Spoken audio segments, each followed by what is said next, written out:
이 아침 우리에게 주시는 하나님의 말씀 예레미야 35장. 예레미야 35장.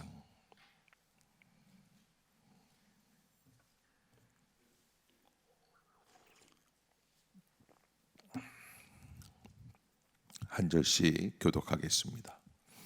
유다의 요시야 왕의 아들 여호야김 때에 여호와께로부터 말씀이 예레미야에게 임하여 이르시되,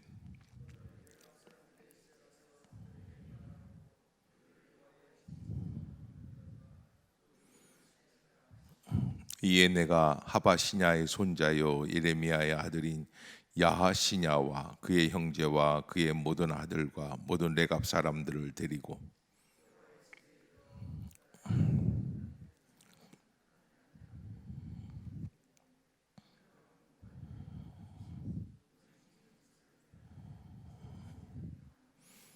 내가 레갑 사람들의 후손들 앞에 포도주가 가득한 종지와 술잔을 놓고 마시라 권하매,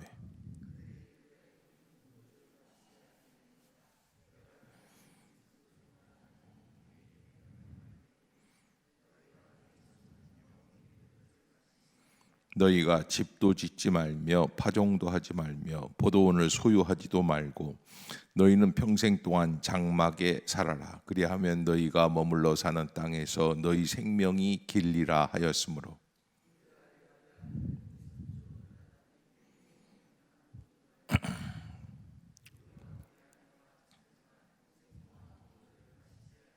살 집도 짓지 아니하며 포도원이나 밭이나 종자도 가지지 아니하고,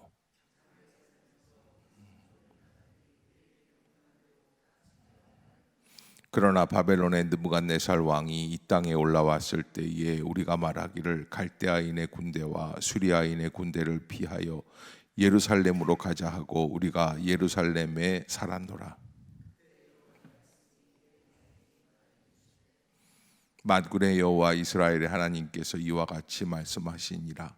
너는 가서 유다 사람들과 예루살렘 주민에게 이르기를 너희가 내 말을 들으며 교훈을 믿지 아니하겠느냐. 여호와의 말씀이니라.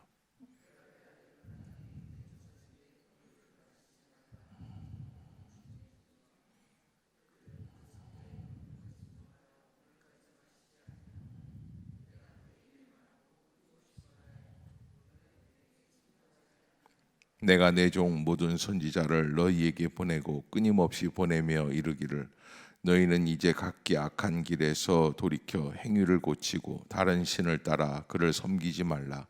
그리하면 너희는 내가 너희와 너희 선조에게 준 이 땅에서 살리라 하여도 너희가 귀를 기울이지 아니하며 내게 순종하지 아니하였느니라.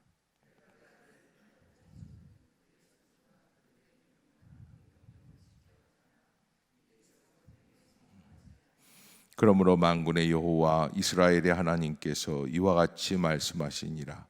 보라, 내가 유다와 예루살렘의 모든 주민에게 내가 그들에게 대하여 선포한 모든 재앙을 내리리니 이는 내가 그들에게 말하여도 듣지 아니하며 불러도 대답하지 아니함이니라 하셨다 하라.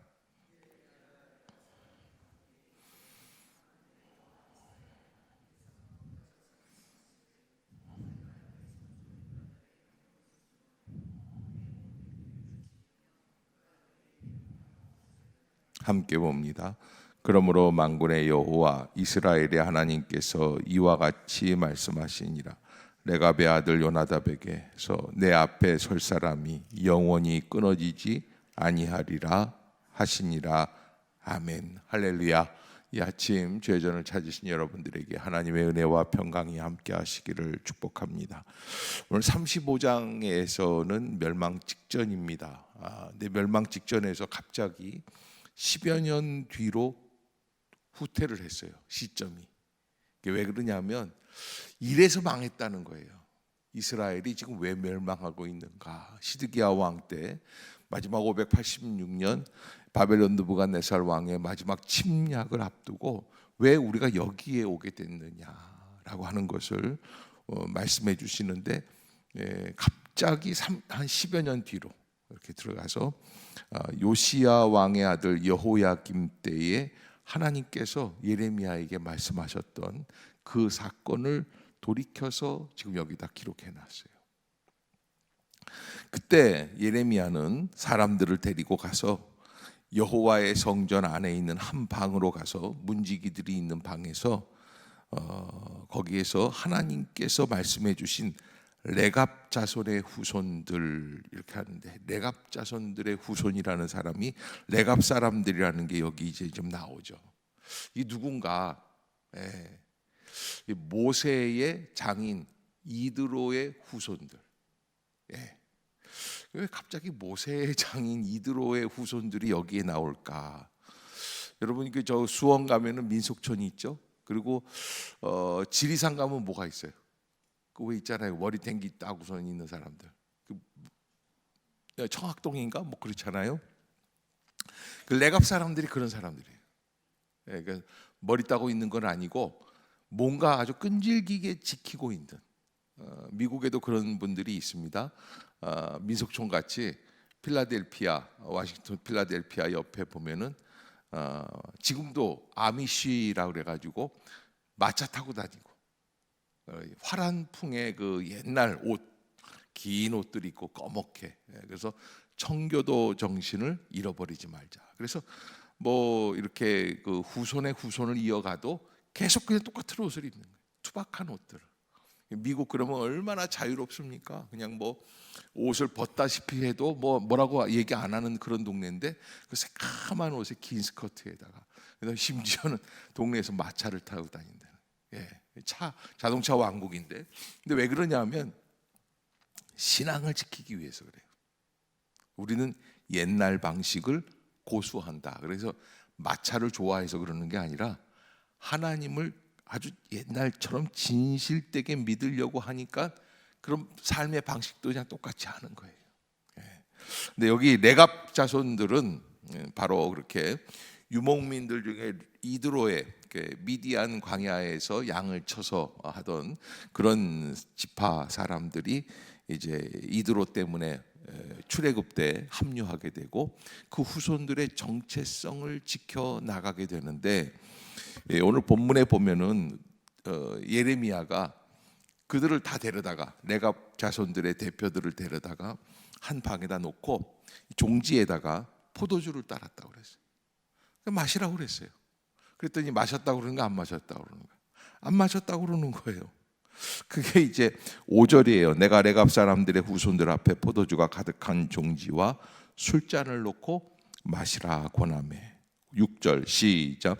그들이 이르되 우리는 포도주를 레갑의 아들 우리 선조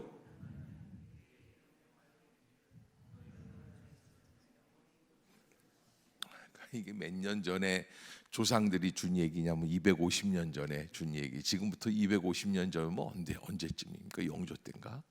뭐 그런 250년이면 뭐 한 1700년대, 1800년대 그때에 주었던 명령인데, 그 명령을 지금까지 250년 동안 지킨다 안 지킨다?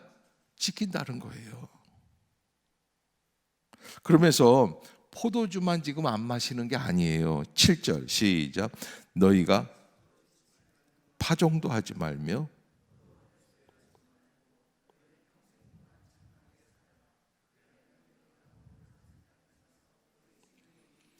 자, 여러분 보세요. 집도 안 짓고 파종도 하지고 농사를 짓지 말라는 거예요. 왜? 유목민의 정체성을 지키라는 거예요.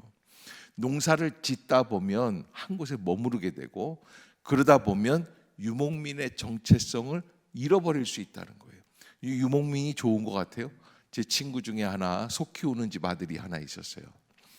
뭐 인천에서 저 남동 저쪽에 아주 뭐 소가 많기로 한 100마리 이 정도면 재벌이었습니다. 그때 당시에는 어마어마한 부자였어요. 그러나 다 좋은데 똥 냄새가 보통이 아니에요. 온몸에서 나고, 걔가 그러는 거예요. 영걸이라고 그랬는데 매일같이 손을 씻고 뭐 다 해도 자기는 교회 올 때 보면은 고등학생 때니까 얼마나 예민해요. 깨끗하게 입고 와도 난다 안 난다? 나는 거예요. 그러니까 여러분 이 목축업 이 양을 키우는 그 일은 그런 일이에요. 우리가 볼 때 저 푸른 초원 위에 그림 같은 집을 짓고, 그리고서는 그냥 예쁜 양들이랑 같이 그냥 뒹굴면서 먹고 살고 하는 그런 편안한 직업이 아니에요. 싸우는 거예요. 냄새, 곤충, 전염병, 양들이 말을 지긋지긋하게 안 듣습니다. 그런데 이 요나답이라고 하는 250년 전 할아버지가 무슨 얘기를 했냐면, 우리 앞으로 이 이스라엘 땅에서 영원히 살려면 첫째는 뭘 하지 말라고 그랬어요? 포도주 마시지 말아라. 두 번째, 집도 짓지 말아라. 세 번째, 파종도 하지 말아라. 그 다음에 포도원을 소유하지도 말아라. 평생 장막에 살아라. 이걸 다 지킨다는 거예요. 저희 아버님이 오래전입니다.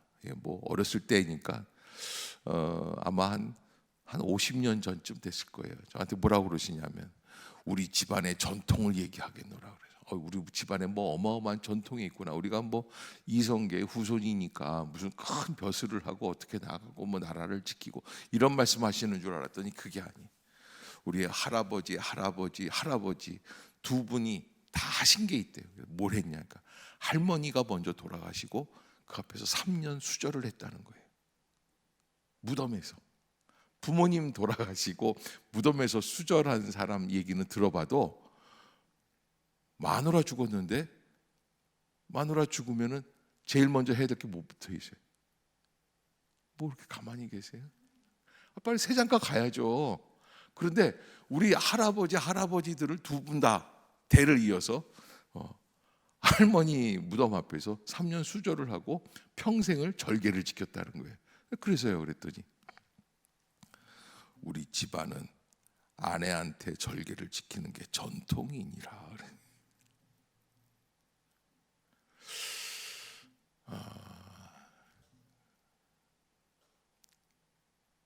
각자가 이제 지키는 그 뭔가 전통들이 다 있죠.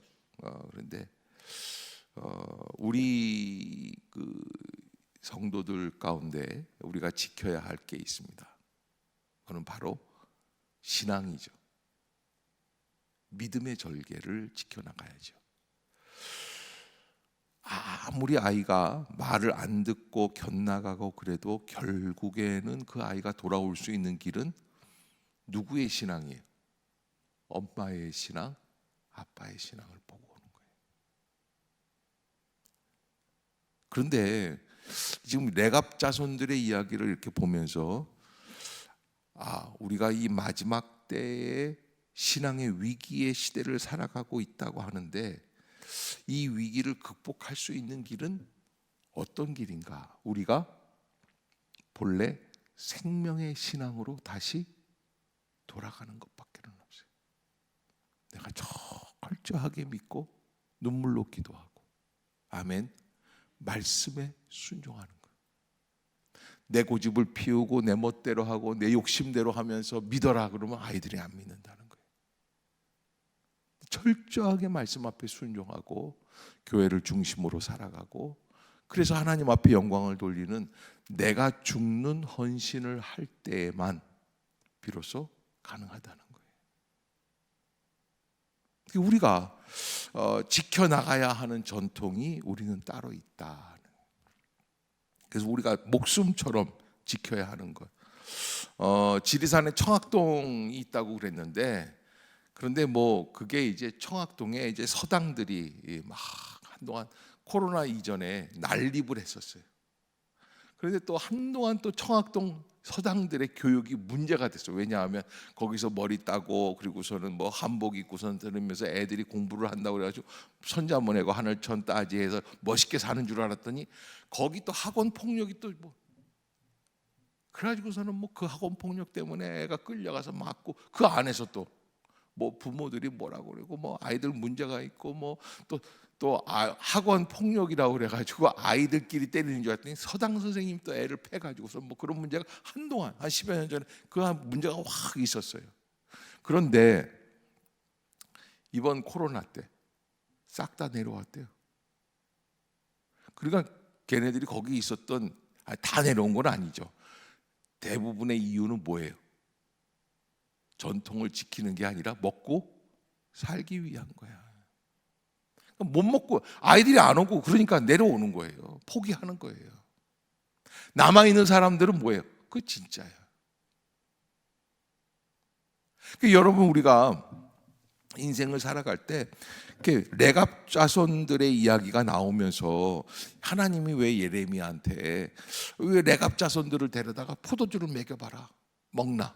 안 먹는다는 거야. 왜? 250년 전 요나답이라고 하는 후손이 조상이 한마디 한 것 때문에 지켜나간다는 거예요. 그 전통을. 포도주 정도는 안 먹을 수도 있죠. 그러나 집도 안 짓고 포도원도 안 갖고 파종도 하지 않고 이 모든 것들을 다 내려놓고 오직 자기들의 전통만을 지킨다는 것은 어떻게 볼 때는 상황에 맞지 않는 일이고 합리적이지 않고 상식적이지 않고, 그래도 레갑 자손들은 그걸 지켜나간다는. 그래서 오늘 결론이 뭐예요? 19절에 보면 만군의 여호와께서 뭐라고 그러시는 거예요? 레갑의 아들 요나답에게서 내 앞에 설 사람이 영원히 끊어지지 않아. 무슨 환란이 핍박이 와도 너희들은 어떻게 하시겠다는 거예요? 살려 주시겠다는 거예요. 그러니까 여러분, 진짜 문제들은 뭐냐면 왔다리 갔다리 하는 사람들이에요. 움직이지 않고 믿음으로 지켜나가면 마침내 승리할 수 있어요. 떠드는 사람들일수록 중심이 없어요. 그래서 잠잠하면서 침묵하며 버티는 것, 말씀대로, 내 고집대로 버티는 게 아니라 말씀대로 버티자. 따라해 봅시다. 고집대로 버티지 말고 말씀대로 버티자. 말씀 앞에 순종하고 말씀 앞에 자기를 비춰보면서 그러면서 하는 거예요. 우리 새벽기도 용사들도 마찬가지죠. 우리가 새벽에 나와서 이렇게 새벽기도 하는 거 누가 알아주겠습니까? 세상 사람들이 보면 말도 안 되는 거, 이게 가장 피곤한 시간 아니에요? 그런데 하나님 앞에 영광을 돌리면서 이 시간을 지켜나가겠다 했을 때에는 하나님께서 우리에게 주시는 뭔가가 있지 않겠어요? 그러기에 지켜나가는 거예요. 자, 아무튼 오늘 이 본문을 보면서 하나님께서 레갑 자손들까지도 얘기하시면서 하신 말씀은 무슨 이야기냐? 이제 이 15절 한번 봅시다. 시작. 내가 내 종 모든 선지자를 너희에게 보내고 끊임없이 보내며 이르기를 너희는 이제 각기 악한 길에서 돌이켜 행위를 고치고 다른 신을 따라 그를 섬기지 말라. 그리하면 너희는 내가 너희와 너희 손조에게 준 이 땅에 살리라 하여도. 그러니까 지금 이스라엘의 문제는 뭐예요? 하나님이 이 문제를 말하려고 하는 거예요. 귀를 기울이지 않고 순종하지 않고 요나답이 말을 했는데 250년 동안 지키는 후손들이 있는가 반면에 이 이스라엘의 뺀질이들이 말을 안 듣는다는 거예요. 그래서 지금 이 위기가 왔다는 거예요. 17절 시작. 그러므로 만군의 여호와 이스라엘의 하나님께서 이와 같이 말씀하시니라. 보라, 내가 유다와 예루살렘의 모든 주민에게 내가 그들에게 대하여 선포한 이는 내가 그들에게 말하여도. 자, 여러분, 하나님이 말씀하실 때, 하나님이 부르실 때 우리가 반응이 없다. 하나님께서 우리에게 말씀을 주시지 않습니까? 언제 하나님이 나한테 말씀을 주셔요? 새벽마다 주시는 거예요. 주일마다 주시는 거예요. 아멘. 그런데 그 말씀에 반응이 없을 때는 어떻게 한다는 거예요? 하나님이 모든 재앙을 내리겠다는 거예요. 왜 그럴까요? 하나님의 폭력 아닐까요? 신의 폭력이죠. 아니요. 우리는 그렇게 살기 위해 지음받은 그 목적이 있는 존재들. 그런데 우리는 엉뚱한데 관심이 많아요. 어디에?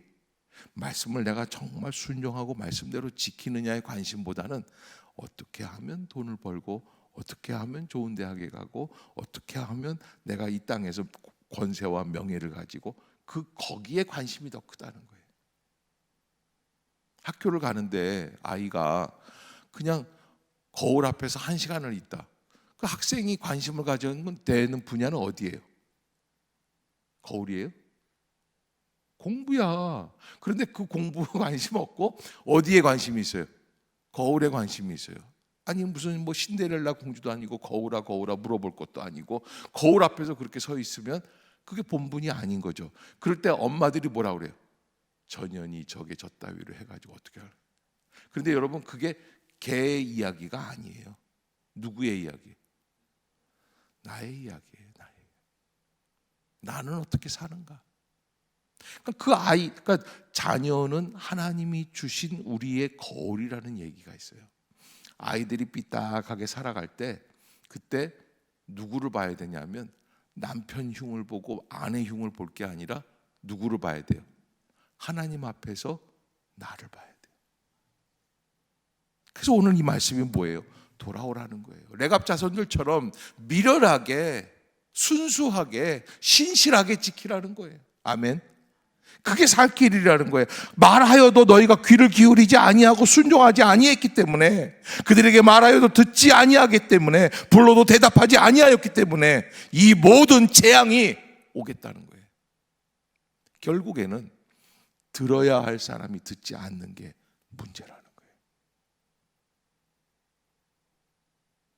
역사를 알면 뭐 하겠습니까? 아무리 성경을 많이 풀이하면 뭐 하겠습니까? 듣고 실천하지 않는 거예요. 내 말이라고 생각이 안 드는 거예요. 나에게 주신 음성이라고 생각이 안 들고 외면해 버리는 거예요. 왜?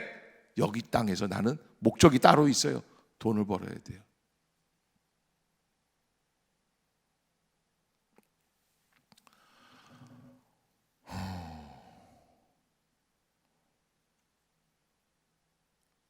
무학교에 있을 때인데 어느 집사님 한 분이 저한테 노후 자금에 대해서 지금 한 5년 됐나?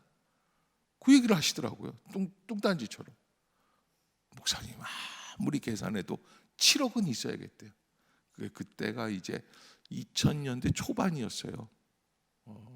2000년도인가 2001년 그랬는데 7억은 뚱딴지 같잖아요. 그때 집 한 채가 뭐 한 2억 3억이면 다 사는데 7억이 있어야 된다고 그러는 거예요. 그래서 아니 왜요? 그러니까 제가 요즘은 뭐 이렇게 해서 뭐 실버 시대고 뭐 이렇게 해서 앞으로 뭐 더 이렇게 할 텐데 노인들이 이렇게 될 텐데 먹고 살기에 이렇게 하려면 한 7억은 최소한 있어야 한 80까지는 버티지 않겠습니까? 그랬어요.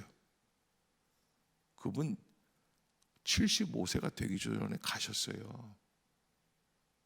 여러분, 우리가 머리로 생각하는 거하고 실제 현실로 생각하는 거하고는 삶이 완전히 달라요. 그 안에 내 머리로 생각하는 것과 실제 삶을 살아가는 그 사이의 간극에 있어서 뭐가 있냐면 하나님의 말씀이 있어요. 나는 무엇을 쫓아가야지 되는가? 머리로 생각하면 7억이 필요하지만 하나님이 나에게 주신 수명은 얼마인가를 알면 어떻게 되는 거예요? 나 필요 없는 거예요. 정말 필요한 건 뭐예요? 7억이 아니에요. 말씀대로 순종하느냐, 순종하지 못하느냐. 아멘이 아무도 없잖아요. 7억을 주실 줄로 믿습니다. 그럼 다 아멘 했을 거예요. 여러분, 이게 우리가 이 말씀이 뭐 아무리 해봐야 소용이 없는 거예요. 여러분, 이 말씀에 한번 귀 기울여 보시고 어떻게 하면 내가 엉뚱한 생각하지 않고 말씀대로 순종하며 살아갈 수 있을까? 내 속에 있는 내 나름대로의 욕심의 불을 끄라는 거예요. 그리고 말씀 앞에 서라는 것이죠. 하나님은 이스라엘 백성들에게 이제 끝이라고 말씀을 하시고 레갑 자손들에게는 영원히 내 앞에서 끊어지지 않겠다. 왜? 할아버지 말씀을 잘 들었기 때문에. 여러분, 각자 살아가는 삶의 방식이 다릅니다. 그러나 달라도 한 가지 있습니다. 그것은 바로 생명이 있는 삶. 생명이 있는 삶은 뭐 어떤 삶입니까? 주님께서 나는 길이요 진리요 생명이라고 그러시지 않습니까? 깊은 산 속에 가보면 시냇물이 흘러가지 않습니까? 작은 송사리떼들이 있습니다. 생명이 있는 송사리는 어떻습니까? 물을 거슬러 올라가요. 세상을 거슬러 올라갈 수 있는 믿음의 사람. 아멘. 세상이 흘러가는 대로 가는 것이 아니라 세상을 거슬러 올라갈 수 있는 믿음의 사람들. 세상의 욕심대로 사는 게 아니라, 세상 사람들의 요구대로 사는 게 아니라 하나님의 말씀을 붙잡고 생명의 길로 나아가는 거. 아멘. 그것이 바로 우리가 감당해야 할 믿음의 길이다라는 거예요. 여러분, 침묵하고 잠잠히, 세상이 막 시끄러울 때는 조용히 엎드려 있으면 됩니다.